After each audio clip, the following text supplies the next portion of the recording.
1, 2, 3, 4, 5.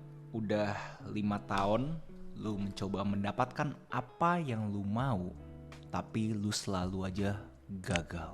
Dan gue mau bongkar kenapa lu selalu gagal. Karena lu kagak tahu lu main apa. Banyak orang tuh kagak dapat goalnya bukan karena kurang motivasi, karena dia kagak paham mereka tuh lagi main permainan apa. Dan gue ketemu satu metodologi yang dipakai orang Jepang buat lu lebih cepat nyampe ke hidup yang lu mau. Lu bayangin orang ini pas SMA aja udah buat hal sedetail ini, dan akhirnya sekarang bisa sukses di industrinya. Dan sekarang kabar baiknya, lu pada yang nonton ini sampai habis dan diaplikasikan real ya guys ya, jangan cuma ngemeng doang, beneran lu real aplikasiin secara nyata, lu juga bisa. Gue perkenalkan dengan yang namanya metode Harada. So apa sih sebenarnya ini? Ini basically adalah peta hidup buat lu tuh kagak tersesat hidup lu. Premisnya simple, kalian tuh punya goalnya kalian, North Star-nya kalian, goal yang bener-bener kalian tuh aspirasinya tingginya ampun.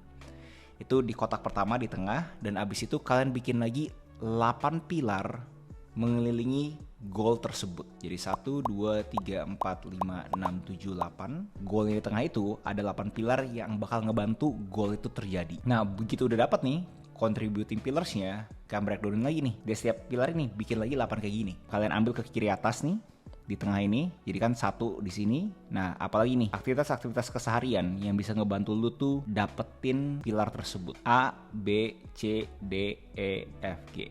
Nah, itu semua kalian terusin rapiin, dan itulah kalian punya Harada template. Cara pemakaian tuh sangat sederhana. Apa yang lu mau dalam hidup lu? Saklek yang lu berasa kagak bisa dinegosiasiin. Contoh yang gue share ke lu, yang pertama adalah itu orang bener-bener pengen jadi the number 1 pick di liga baseball terbagus di dunia. Itu North Star-nya dia. Di konteksnya kalian apa? Kalian harus pikirin. Contoh kalau misalkan kalian yang di sini agak bingung kayak gue mau milih goal apa ya, kayak terlalu banyak gitu kan ya goalnya kan ya. Coba dikategorikan.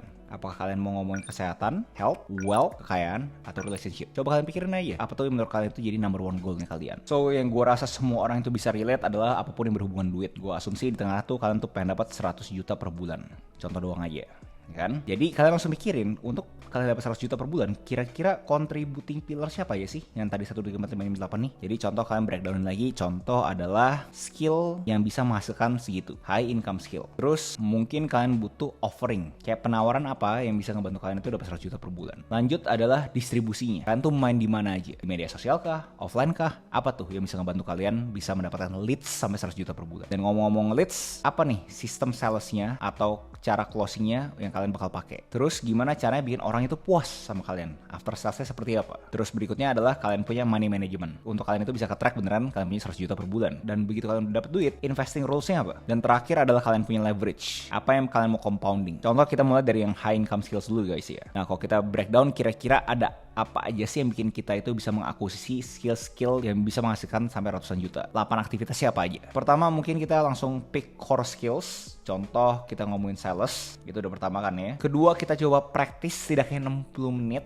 setiap hari. Ketiga, bikinin studi kasus, kalian tuh memproduksi output. Keempat, coba kalian pick one source, mau itu podcast sama buku, apapun itu, tapi kalian tuh bener-bener ngebaca itu religiously, kayak bener kalian coba praktekin. Jadi learn. 5, kalian minta feedback loop ke kalian punya kolega atau siapapun yang berinteraksi sama kalian. 6, coba kalian dokumentasiin itu semua, mau itu ditulis atau kalian mau pakai tracker pun juga terserah kalian. Jadi kalian tuh tahu, kalian tuh bisa ke-track kalian punya progress, kayak udah berapa banyak jam yang kalian itu buang ke aktivitas ini. So ini bisa kalian terusin sendiri sampai akhir 8 biji. Dan ini yang barusan gue praktekin kalian, itu semua itu bisa kalian lakukan di sekian banyak skills, di sekian banyak pilar yang kalian tuh udah coba. Contoh lanjut gue ngambil yang ini nih, money management. Jadi gue butuh ada 8 aktivitas keseharian gue yang bisa menuju ke money management gue lebih bagus untuk menuju 100 juta per bulan. Jadi gue ambilnya money management. 1, gue mau pisahin rekening akunnya gue. Ada yang sifatnya itu buat operasional, ada yang sifatnya itu buat savings, ada yang sifatnya itu buat invest. Terus gue ada gaji bulanannya untuk nutupin gue punya cost setiap bulan. Terus gue pengen mempunyai kebiasaan mencatat gue punya cash flow statement, dan gue bakal review ini setiap minggunya. Terus gue juga pengen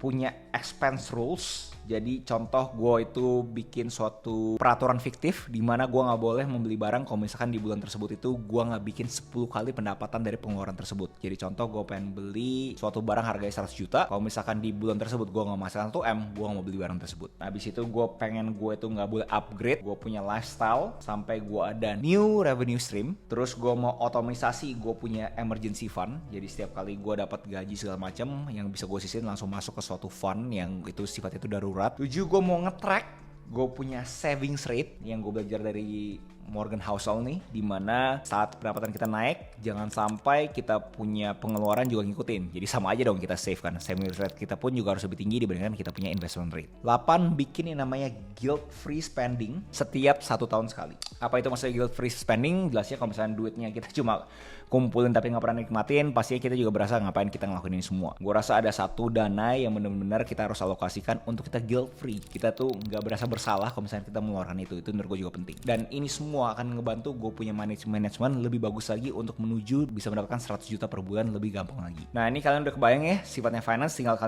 pecah-pecah lagi aja. Ini ada beberapa yang gue bisa share dari yang gue lakukan sendiri. Kalian bisa pause dulu, tinggal kalian cek juga apakah menurut kalian relevan atau gak relevan. Tapi basically konsepnya masih sama, dimana ada one North Star goal yang lu udah benar-benar plek-plek, kagak usah overthinking ini yang lu mau ya. Abis itu ada 8 contributing pillar, dan contributing pillar tersebut pun lu harus mikirin kira-kira aksi-aksi kecil apa yang bisa ngebantu lu mengakuisisi pillar tersebut. Kebanyakan orang masalahnya adalah yang bikin orang itu susah dapat goalnya. Goal itu kebanyakan kayak dia kagak tahu, oh gue mau ini, gue mau itu, cakadut lah. Dan dia kagak tahu sebenarnya nusuk kemana. Dengan ada 64 sel ini, 64 kotak ini yang udah ada isi aktivitasnya, pilarnya, dan goalnya, kalian jadi tahu, oh gue lagi ada di sini, gue lagi ada di sini, gue lagi di sini. Dan bagusnya adalah begitu kalian mendapatkan suatu aktivitas yang tidak berhubungan dengan 64 kotak ini, kalian dengan mudah bisa bilang no. Kalian bayangin lu guys, lu punya 64 aktivitas ini, dan gue yakin kalian pasti berasa kayak, ini udah banyak lu bro, lu kayak 64 aktivitas ini gitu kan. Lu mendadak masih mau nambahin lagi, udah simpel banget, no. Nah ini bikin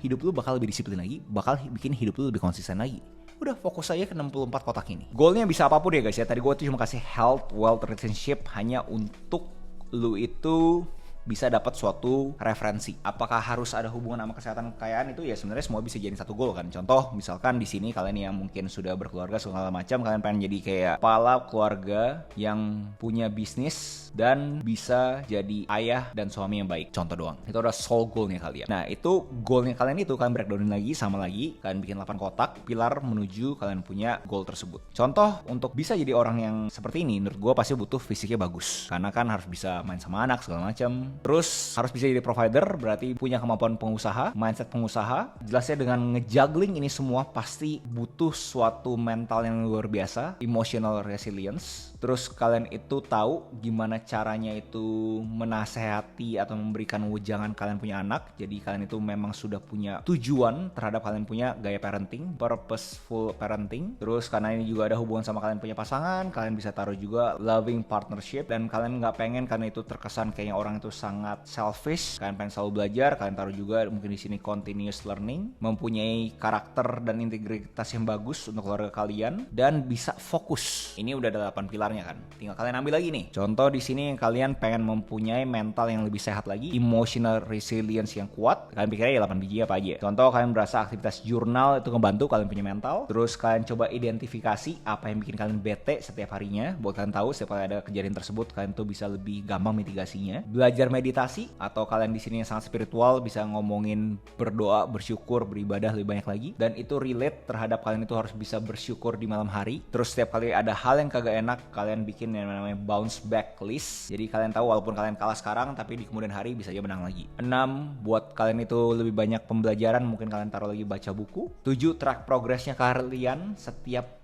minggu. 8, ada aksi sosial yang kalian lakukan setiap bulannya. Nah ini ada satu pilar yang bakal ngebantu kalian ke kalian punya goal dengan aktivitas sekian banyak. Nah tinggal kalian ambil yang lain juga. Exercise sama guys. Dan ini semua bisa kalian pikir dengan kalian punya otak sendiri. Gue sangat rekomendasiin kalian coba pikir. Gak usah kalian tuh bener-bener langsung bisa jadi semuanya. Coba kontekskan ke kalian punya situasi masing-masing. Buat kalian yang masih kagak bisa, gue merekomendasikan pakai ChatGPT aja bisa. Gue juga bakal share beberapa tools yang bakal ngebantu lo bikin Harada template ini lebih mudah lagi. Tapi seperti yang gue bilang, gue menyarankan langsung pakai mereka karena bikin otak kalian tuh jadi tumpul. Kalian harus pikirin kayak apa yang kalian mau di tengah ya kan. Pikirin juga pilarnya apa aja, terus pikirin juga aktivitasnya apa aja. Saat kalian bener-bener buntu banget udah seminggu kagak jadi, menurut gue barulah kalian memakai AI. Link ada di deskripsi. Nah, jadi buat kalian yang udah nonton sampai sini, mungkin kalian udah mulai kebayang ya, maksudnya si Agus nge-breakdown metode Harada ini secara ekstrim seperti ini tuh fungsinya apa. Basically itu adalah kalian tuh di sebelah kiri nih, ini ada diri kalian sekarang. Kalian tuh sebenarnya udah tahu versi yang kalian inginkan yang bisa fulfill semua 64 titik ini. Itu ada diri kalian di masa depan. Di realitas sekarang pun lu harus jujur-jujuran sama diri lu sendiri. Skill lu apa aja? Berapa sehat lu? Duit gua ada berapa? Mental gua tuh mental tempe atau mental kuat? Disiplin gue tuh konsisten atau cuma musiman? Balik lagi, fungsinya adalah untuk lu tahu sekarang seberapa hancurnya hidupnya lu. Dan abis itu lu pindah SSnya ke sebelah kanan. Buat kalian yang masih skeptis terhadap metode Harada ini, basically metode Harada ini ngehancurin ilusi asal konsisten pasti jadi, ngehapus self-help palsu, maksa lu tanggung jawab penuh. Ini tuh udah bukan kayak semangat ya, yuk ini termotivasi kan lu pada. Udah nggak kayak gitu lagi guys. 64 kotak ini adalah suatu komitmen ke diri lu sendiri bahwa lu bakal tahu kalau misalkan lu masih gitu-gitu aja hidup lu, salah lu sendiri. Untuk kalian itu ketampar, kalian tuh harus tahu diri kalian di masa depan ini yang punya 8 pilar ini, jujur-jujuran, kira-kira contoh tadi yang gue terakhir ngomong kan, fisik lu pada 0-10 berapa? Oh ternyata gue masih 4. Mindset pengusaha gue berapa? Oh ternyata gue masih 3. Gue punya fokus seperti apa? Oh ternyata gue masih 1. Nah ini lu isi secara jujur buat lu langsung ketampar bahwa ini adalah hidup lu sekarang dan lu harus ubah, lu harus naikin buat kelihatan angkanya itu ada progres. Kebanyakan orang udah simple kayak oh ya udah hidup gue di sini-sini aja karena kagak kelihatan. Dan itu bukan salahnya kalian. Emang manusia itu nggak mau rugi kan? Coba deh lu pikir deh, berapa banyak orang tiap kali mendapatkan sesuatu yang tidak nyaman selalu simulasi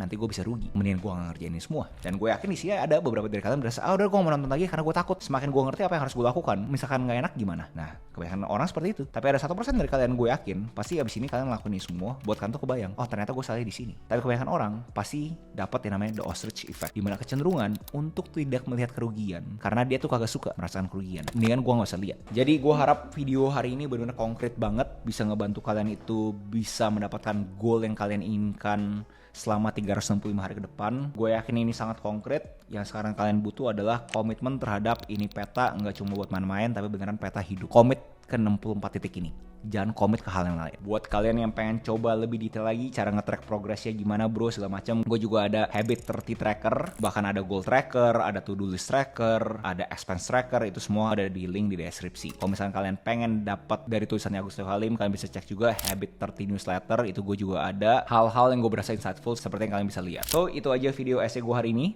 Next video essay apa menurut kalian menarik untuk gue bawakan, tinggal komen aja di bawah. Jangan lupa like, comment, subscribe, nyalain notifnya, share teman kalian, and I'll see you next video. Salam kreatif.